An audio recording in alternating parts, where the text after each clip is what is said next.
This episode, we're going to be rebuilding a winch, a 2,500-pound Traveler 12-volt ATV winch. Most of them are the same. This is just a quick to-do guide. Large pins here. I've already taken them out, as you can see. They go right down in those two holes. You see here, I took out the two screws here. They look like that. Your winch might be a little different than this one, but for the most part, like I said, they're the same. You have your negative and your positive.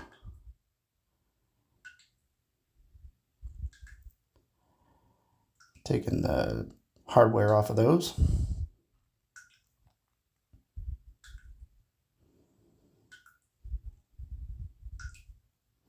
Here I'm using an impact.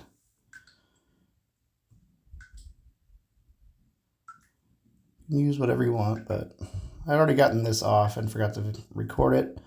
So how you get it off, you can use that, or you can just prop it, or rather push it up to pop it up. Little gaskets inside of there, remove that. You probably want to replace that. Then you have your case here to your motor. Keep in mind, if your magnets are broken inside of this, you'll have to get a new one.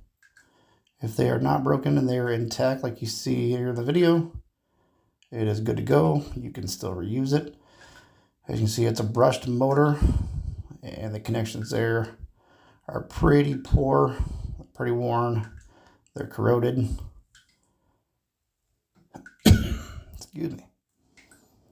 You got screws in the bottom there, one on the other side and one right there. I don't know if you can see that or not. You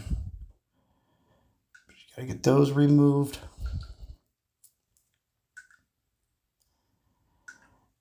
To take them out, they look about 3/4 of an inch or so. And you have an Allen key on the bottom. Mine were a little hard getting out, so I had to drill them out. But hopefully with a little bit more time, you can soak them in some WD-40 or PB Blaster, whatever your choice is, and remove them. Here you can see with the spool removed how nasty it was. And there's the motor and everything prior to cleaning it up. And there is the spool all bound up.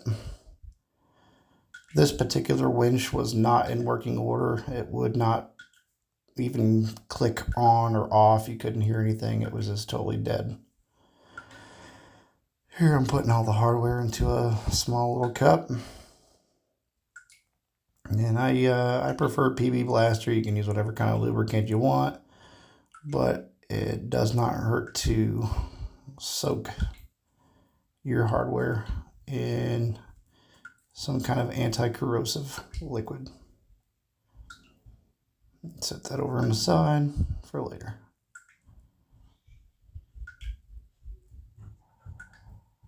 And you can see the brushes and the magnets.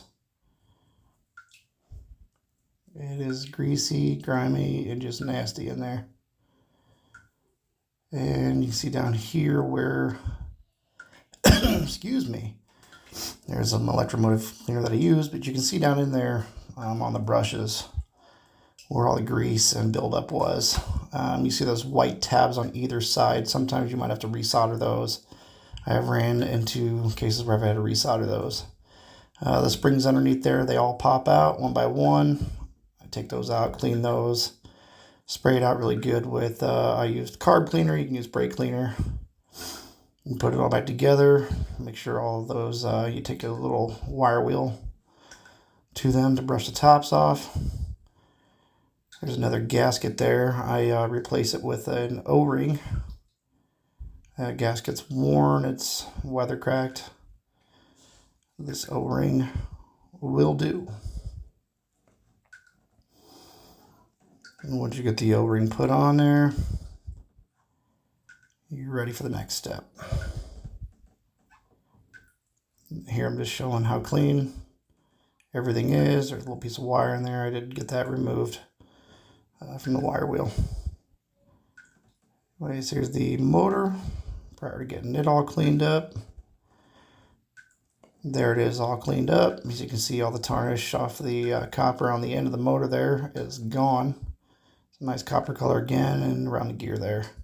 That plate has been cleaned up, but you take and remove that plate, and inside you have your planetary gear covered in old grease. There's a planetary gear, and there's the middle gears, and then your main drive gear. There they are, completely cleaned up, degreased. I do a lot of water riding in creeks and whatnot, so I use marine grease. You pack that, you're going to want to pack it full of grease. And then you just put it all back together, just how it came apart. Notice those 2 screw holes. When you put the motor on and the case over top of the motor, you got to make sure that those 2 slots between the magnets stay aligned above the holes so your large pins can get down in there, your bolts. Had a little trouble getting it on here while holding the camera, so I had to stop the camera and get it seated in there properly. As you can see, it was an angle, so it wasn't going in. Once I got it seated properly, it's ready to go. Toss the case back on there. And now you take a little bit of grease, you put it in that middle of the end cap, a little bit on that post. Pop that baby right on there. Slide your bolts down in there as you can see I did, and tighten those babies up good and nice and tight. Just don't over tighten them. Then you've got 2 posts there because you're ready to put this baby back together at this point. That little pin there is just showing you where you loosen up. It's a set screw that keeps the cable in place on the spool. You undo that, cable pulls right out. Here, I decided for whatever reason to put me doing a kind of a donkey paint job on this. Didn't really take my sweet time. Was just trying to get my first video made. So, anyways, it's kind of like I said, a donkey paint job. It's not the greatest. This is just going to be more or less a backup winch for me, so it's not something I'm putting on a wheeler right off the bat to showboat or anything. It's a winch. It's going to get nasty. Anyways, there's 2 screws in there. Once you put the spool and the spool carrier back against the actual winch motor, you're going to line up those holes to the top. You put your screws, little mini screws there in, and then you put the 2 at the very bottom that I was showing a second ago.